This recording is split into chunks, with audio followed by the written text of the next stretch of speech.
யுகங்கள் ஆனாலும் அவர்களால் அதனை கண்டுபிடிக்க முடியவில்லை.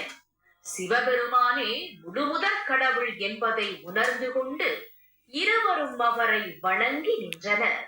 சிவபெருமானும் ஜோதி வடிவிலிருந்து ஒரு மலையாக மாறி காட்சி கொடுத்தார்.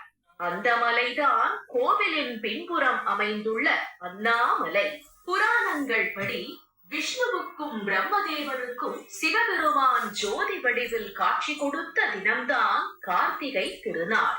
யுகத்தில் இது அக்னி மலையாகவும், திரேதாயுகத்தில் மாணிக்க மலையாகவும், துவாபர யுகத்தில் தாமிர மலையாகவும், இக்கலியுகத்தில் கல்மலையாகவும் திகழ்கிறது என்று உண்டு என்பதே இதன் தனிச்சிறப்பு.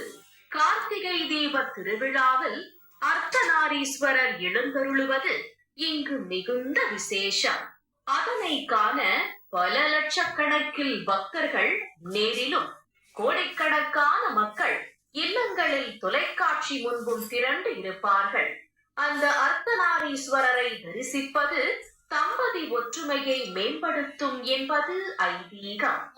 அதனை நமக்கு கரையாமல் இருக்க மார்போடு சேர்த்து அணைத்தால் அன்னை காமாக சுற்றிவா என அசரீரி ஒலித்தது. அதன்படி கிரிவலம் சென்ற அன்னையை அழைத்து தனது மேனியில் இடப்பாக